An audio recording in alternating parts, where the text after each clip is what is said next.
춤을 출 땐 그 누구보다 빛났습니다. 무용과 교수를 향한 그녀의 간절한 꿈. 사랑은 그 꿈을 다독이며 찾아왔습니다. 진짜 사랑했어. 정말 순수하고 다 믿고 정말 사랑해. 눈빛을 보면 알잖아요. 인생의 동반자가 된 남자. 그의 가족들도 두 사람의 결혼을 진심으로 축하했습니다. 그런데 이 모든 게 거짓이었답니다. 저를 만나고 결심이 쓴 것 같아요. 이용 대상을 찾은 거죠. 가족 전체가 사기에 범죄 유전자가 있는 거 아닌가. 결혼 생활 2년 만에 드러난 시댁의 충격적인 모습. 회복해주세요. 피해자들 돈 좀 내주라고. 울어. 사람들 가동이 파탄나고 있어. 울어. 정말로 끝이 뭔지를 언제 그래? 뭐가 있어서 그런 게 아니라 진실이 해결했잖아. 이들 사이엔 무슨 일이 있었던 걸까요?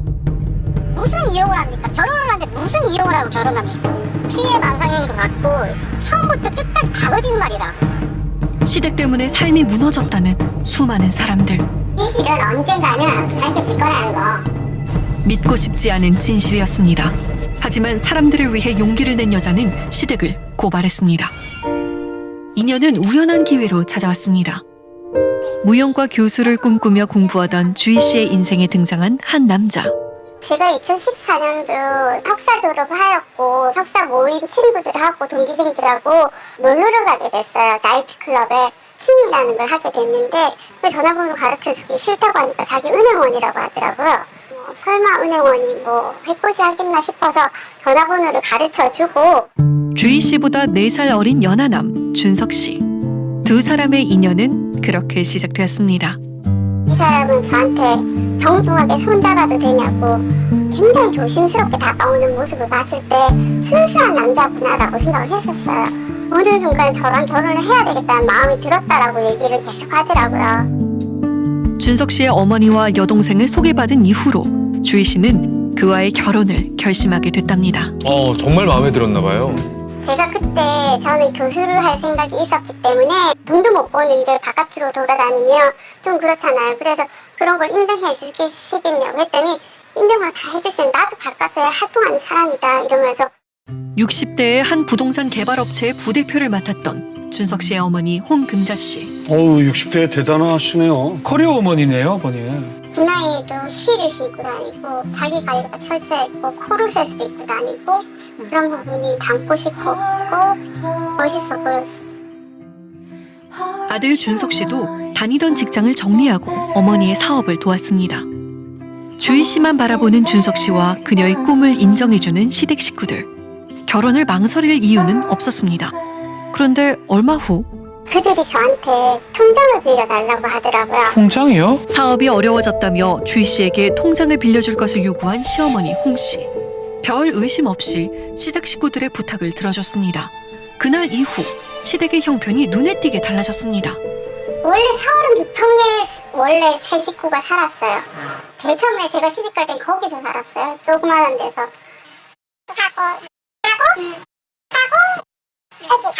근데 지금 58평에서 방 4개짜리에 살면 엄청나게 환경이 좋아진 거죠. 시댁은 당시 고액의 아파트를 구입했고 집안엔 값비싼 가구들이 들어왔습니다. 남편과 시누이 부부가 이용했던 고가의 외제차. 이 문제로 시댁과 종종 다툼이 있었습니다. 차를 제가 못 사게 했어요. 이제 분개를 하듯이 뭐 허용을 부리면 안 되고 언제 그렇게 잘 살지도 못했는데 이렇게 허용기 부리면 안 된다라고 제가 그런 얘기를 하니까 이제 나이도 많은데 제가 무시한다고 생각을 했나 봐요. 그래서 네가 내 재력을 어떻게 알아서 나가. 딱 그렇게 하더라고요. 갑자기 달라진 시댁의 씀씀이가 걱정됐다는 주희 씨. 대화는 다툼으로 이어졌고 감정이 고른 깊어져만 갔습니다. 밤에 은행을 막 다니더라고요. 뭐 하러 다니는지 모르겠는데 그리고 자기네들끼리 회의를 하고 막 이러더라고요. 얼마 후 소득 신고를 위해 통장을 조회해봤던 주희 씨. 입출금 내역에서 이상한 점을 발견했습니다. 뭐죠? 제가 빌려준 통장을 보니까 1년 동안 제 통장으로 1억 5천이라는 돈이 들어와 있는 거예요. 일하지도 않는 돈을 받은 거네요. 부동산에서 입금된 돈은 다시 시어머니 계좌로 빠져나가기도 했습니다. 그런 그녀를 더욱 혼란스럽게 한 의문의 전화 한 통. 정말 7년을 만났고 나는 정말 결혼한지도 몰랐어. 7년을 같이 살았어 언니 나는. 진짜 난 너무 자존심이 상했던 게 뭐냐면 나는 나보다 나이도 어리고 만약에 예쁘고 정말 잘났으면 이렇게까지 자존심 안 상했었어. 그 언니가 얼마나 재력가인지는 모르겠지만 그 언니가 그 엄마 사업에 많이 도움이 된다고 효도하고 싶은 마음에 엄마가 하자는 대로 했고. 주희 씨에게 의미심장한 말을 남긴 의문의 여인. 네. 안녕하세요. 저 MBC 실화탐사제 팀에서 가는 취재 중 뜻밖의 장소에서 그 여인에 대한 이야기를 들을 수 있었습니다. 상담을 하러 왔죠. 상담을. 네. 네, 할머니하고. 예, 여자. 어떤 여자를 하고 결혼하면 되겠냐고. 어떤 여자하고 결혼해 돈이 되겠냐. 자주로 봤을 때 이 여자는 집에 들어오면 복이 들어오겠다 하고 돈이 되겠다. 이러니까 이 여자 돈 되냐고. 돈이 된다고요? 선택을 받은 건 주희 씨였습니다. 네, 제주도에 있었고 저는 학교가 마치지 않아서 네, 있으면서 학교 다니고. 출장차 제주도에 있던 남편을 찾아갔던 날 처음 보는 여자가 그곳에 있었습니다. 근데 기분이 여자는 직감이라는 게 있잖아요. 기분이 이상해서 제주도에 불시에 찾아갔어요 제가. 근데 그 여자랑 같이 있었던 거예요. 그래서 삼자 대면을 했죠. 여자의 정체는 남편이 7년을 만났다는 전 애인. 결혼 전에 정리했다는 말은 거짓이었습니다. 선택을 하라고. 누군지 어떻게 살 것인지. 그리고 그 자리에서 저를 선택을 하고 그래서 그 여자는 갔어요. 하지만 삼자 대면 이후 주희 씨에게 온 문자들 모두 남편의 전 애인이었습니다. 완벽해 보였던 부부 사이는 서서히 금이 가고 있었습니다. 당신 나한테 어떻게 하려고 그래? 당신은 나한테 되네. 비련의 주인공의 드라마 주인공이라 된 것 같아 지금? 봐 걱정이 안 쓰고 그면은 내가 죄책감에 평생을 개처럼 살 거 생각하니까 다 죽겠고. 걔 안 죽어. 죽으면 나도 죽을게. 그럼 되잖아요. 걔 죽으면 나도 죽을게. 그 여자랑 마음 편하게 살으라고. 내가 떠나준다고. 뭐라고? 그 여자랑 마음 편하게 살으라고. 그 죽는 게 그렇게도 두려워요? 그거를 말따위로 하냐 지금? 말따이를 한다 왜? 이별을 결심한 주희 씨에게 시댁 식구들이 연락을 해왔습니다. 지금 신우이가 주희 씨를 달래고 있는 거. 아니, 남편이 잘못하는데 남편을 말려야 되는 거 아닙니까? 그 여자가 지금 죽는다 하고 니도 죽는다 하면은 얼마나 힘들겠노. 니가 일대 힘이 돼줘야지. 똑같은 행동을 하면 되나? 니는 배운 사람이고 나는 니를 믿는데. 저한테는 미안한 마음 이만큼도 없나요? 저도 진짜 죽을 만큼 힘든데 참고 사는 저는 뭔데요? 좋아. 그래 내가 네 마음은 내가 다 알아.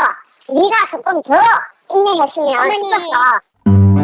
결혼을 하고 난 뒤 겪게 된 이상한 일. 시댁 식구들도 믿을 수 없었습니다. 본인 당사자들의 문제인데 가족들 전체가 도와준다고 했고 가족들 전체가 다 똘똘 뭉쳐서 움직인 거예요. 그래서 저도 그게 이상하다는 생각은 늘 하면서 살고는 있었어요. 그녀는 왜 이런 결혼 생활을 계속 유지했던 걸까요? 제 욕심이기도 한 것 같아요. 제가 교수가 너무 되고 싶었고 교육자가 이혼을 하게 되면 사람들한테 문제가 되지 않을까라는 생각이 들어서 상처가 있어도 제가 다 감수하면서 꼭 참고 살았어요. 누구보다 행복하고 싶었던 결혼 생활, 그리고 무용과 교수를 향한 꿈. 어느 것 하나 놓치고 싶지 않았습니다. 그런데 어느 날 갑자기 사람들이 저를 찾아와가지고 너네 시어머니 다 사기꾼 있다라고. 사기꾼이요? 그래서 저도 사기꾼 취급을 하더라고요. 주희 씨의 시어머니에게 사기를 당했다고 말하는 사람들. 알 수 없는 일이 반복되는 그녀의 결혼 생활. 비밀스런 시댁의 정체가 점점 드러나고 있습니다. 주희 씨의 시댁 식구를 쫓는 사람들. 시어머니 홍 씨가 부대표로 있던 부동산에서 땅을 구매했습니다. 부동산은 아직 남아있는 걸까? 오늘 없겠구나. 여기 이사를 이거하고 9층이었는데 병원을 그랬어요. 그렇다면 9층에 있던 부동산은 남아있을까? 8층에 들어가는 것부터 호텔 프런트 못지않게 의리의리하게 잘해놨고 이거 막 천장이나 샹들리에 완전히 막 와, 엄청 넓네요. 이곳에 있었던 부동산은 어디로 간 걸까? 이 자리에 있었다는 시어머니 홍 씨의 부동산. 그 부동산을 기억하는 사람들을 찾아 나섰습니다. 알기로 그 기획부동산이 있었지. 아 기획부동산. 제주도에서 땅 이걸 해갖고 뭐 제주도 그림을 그려놓고 여기는 땅 판다고 이렇게 했어. 야. 찾아온 사람도 많았고. 사람들도 많았지. 직원은 얼마나 됐어요? 그때 당시에는 그 약간 200명 가까이 있었다는데 100명 넘었대. 아 100명. 그래갖고 근데 그 사장이 롤스하고 여기 와갖고 주차를 해놓고 했어. 아 롤스 그 사람도 다 벤츠 타고 다니지. 다 펜트 타고 다니고. 네. 시어머니 홍 씨의 부동산은 일반 부동산이 아닌 제주도 땅을 거래했다는 기획부동산이었습니다. 취재 도중 해당 기획부동산의 전 직원을 만날 수 있었습니다. 그녀가 부동산에서 일하는 2년 동안 기획부동산은 급속도로 성장했습니다. 내가 처음에 입사할 때는 부동산만 있었어요. 근데 이제 워낙 사업이 또 잘 번창하다 보니까 부동산, 그 다음에 부동산 이렇게 자회사가 생겼었어요. 울산에 3개, 제주도에 1개의 자회사를 둔 기획부동산의 조직도에는 주희 씨의 시댁이 있습니다. 지난 기획부동산의 부대표이고 난 제주도의 박사부장으로 있었습니다. 울산의 자회사 관리를 맡았던 부대표, 바로 시어머니 홍금자입니다. 제주도 땅을 보러 온 고객들에게 현지 답사를 시켜주는 답사 부장이자 상무였던 남편 허준섭. 이제 결혼할 아가씨가 있다는 거예요. 네, 무용과 교수를 만나고 있다. 집안도 굉장히 좋고 돈도 많아가지고 제주도 땅도 이제 많이 사고 우리 회사도 지원해준다. 그래서 내년 5월달 결혼을 할 거다. 이렇게 자랑을 하더라고요. 그 말을 들으니까 저도 믿음이 생겨가지고 저도 그때 을 통해서 계약서를 쓰게 되었죠. 고객들에게 소개한 기회의 땅 제주. 2~3배의 수익을 보장한다 했지만 업체가 투자를 유도한 땅은 멸종위기 생물 서식지로 개발이 불가능하거나 형질 변경이 금지된 생태계 보존 지역이었습니다. 제주도 기획부동산 사기 사건. 피해 금액은 1,000억 원이나 됩니다. 그들은 제가 필요한 게 뭐냐면 저희 차명계좌가 필요했던 거예요. 그리고 제 학벌과 제 재산들이 필요했던 것도 그들은. 누구들 이런 거 타지 말고 회복해달라고. 피해자들 피해자들 흘리고 있어요. 회복해주세요. 피해자들 돈 좀 내주라고. 그 잘못했다는 걸 하면 그렇지. 내가 용서받을 부분 없어. 네가 용서해야지. 잘못해서 그래. 정신 좀 차려라. 제발 정신 좀 차려라. 진짜 해내라. 내가 무릎 꿇어. 사람들 가정 파탄나고 있어. 꿇어. 해결하겠다고. 빚 갚을 거야? 사람들 빚 갚을 거야? 결국 주희 씨의 남편은 사기로 징역 3년을 선고받았고 부부는 이혼했습니다. 그리고 2017년 12월 기획부동산의 핵심 인물이 검거됐습니다. 여기엔 시어머니 홍 씨도 포함돼 있습니다. 홍 씨는 징역 4년을 선고받았습니다. 얼마 전 주희 씨를 불안에 떨게 한 사건이 있습니다. 다 해결된 게 아닌가요? 또 뭐가 있나요? 새벽에 이제 전화가 오고 문자가 와서 제가 불안에 떨었죠. 새벽 3시에 온 낯선 이의 문자. 거짓말을 용서해주겠다. 이게 무슨 말이죠? 누가 보낸 거죠? 문자를 보낸 건 얼마 전 출소한 전 남편 허 씨였습니다. 전 남편이 무슨 일을 벌일지 두려웠답니다. 주희 씨는 현재 경찰에 신변 보호를 요청한 상황. 그렇다면 허 씨는 왜 출소 후 전 아내 주희 씨에게 문자를 보낸 걸까? 출소 후 여동생의 집에서 지내고 있다는 전 남편 허 씨. 지하 주차장엔 고가의 외제차들이 가득합니다. 여기 이제 전 남편의 차가 있을지도 모르는 거잖아요. 제작진은 그를 기다려보기로 했습니다. 그때 내를 발견한 건가요? 1,000억 원대 사기 사건의 관계자이자 얼마 전 출소했다는 허 씨. 안녕하세요. 놀라서 돌아보는 남성. 주희 씨의 전 남편 허 씨가 맞습니다. 저 말씀 좀 여쭐게요. 저 MBC에서 취재 나왔거든요. 잠시만. MBC에서 왜 취재하나요? 자, 남편 입장이 좀 궁금합니다. 그 돈 다 어디로 갔을까요? 그럼 이 돈이 어디 갔냐? 죄송합니다. 피해자들이 이런 또 말씀 들으면 너무 또 원통하시겠지만 어머니랑 저랑 이런 재산들이 모두 오픈이 됐고 더 이상 할 수 있는 게 아무것도 없어요.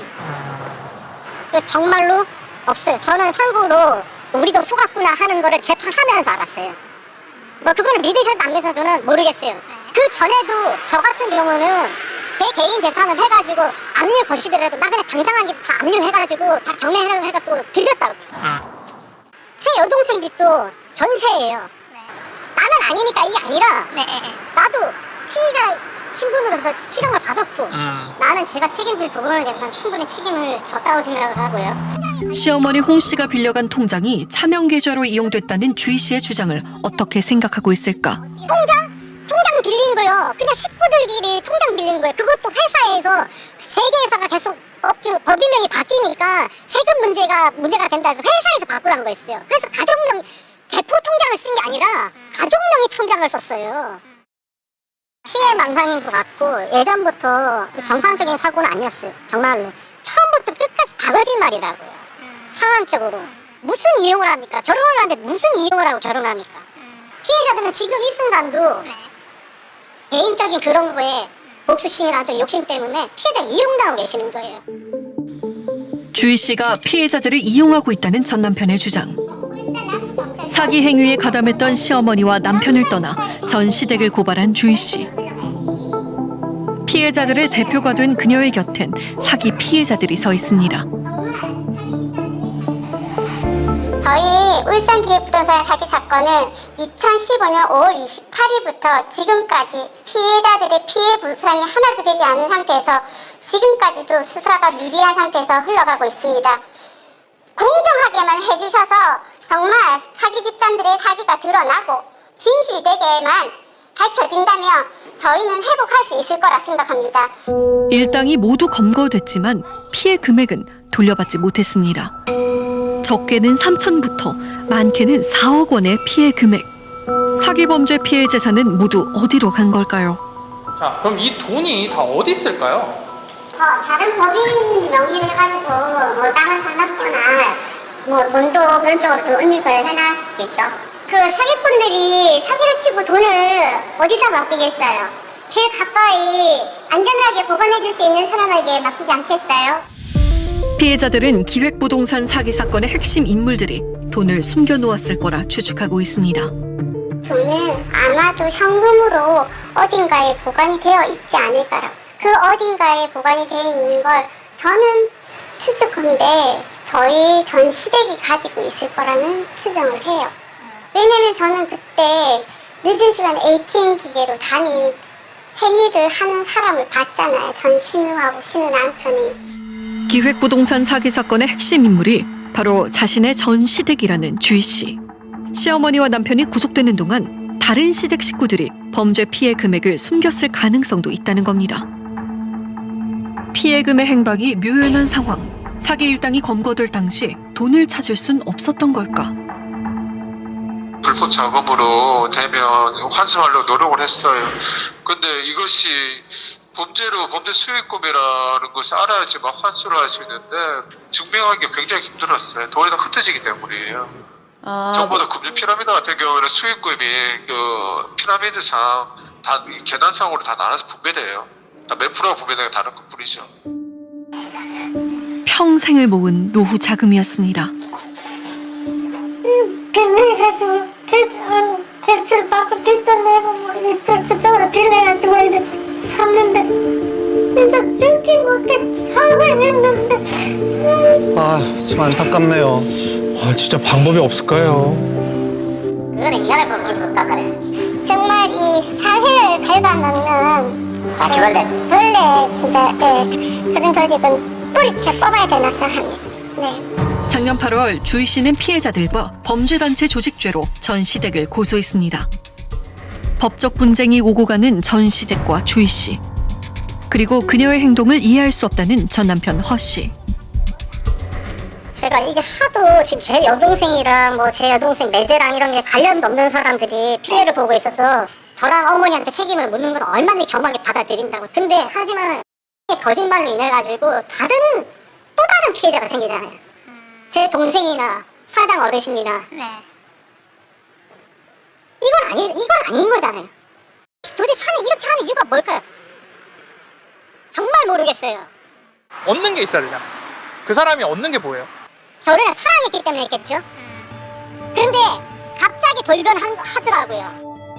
실제로 자진 신고를 하겠다며 시댁 식구들에게 계속해서 문자를 보내 공갈미수, 협박 등으로 벌금 250만 원을 선고받은 주희 씨.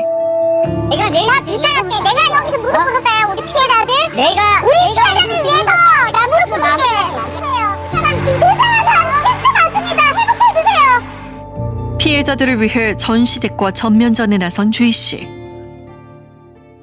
저도 처음에는 씨를 객관적으로 바라보고 좀 뭐 사기꾼 집안의 며느리로서 같이 그랬지 않았을까 하고 저도 그렇게 믿진 않았어요. 그래서 제가 그걸 장장 4시간 동안 증거를 살펴봤어요. 그래서 진짜 내부 고발자로서의 이제 그 역할을 했습니다. 씨는 왜 이렇게까지 저는 명예회복입니다. 명예회복? 네. 안 도우면 절대 회복할 수 없으니까요. 그래서 뭉치지 않으면 지기 때문에 우리는 뭉쳐서 움직이는 수밖에 없기 때문에 뭉쳐서 움직이는 거예요. 한 집안의 며느리에서 억대 사기 사건의 내부 고발자가 된 여자.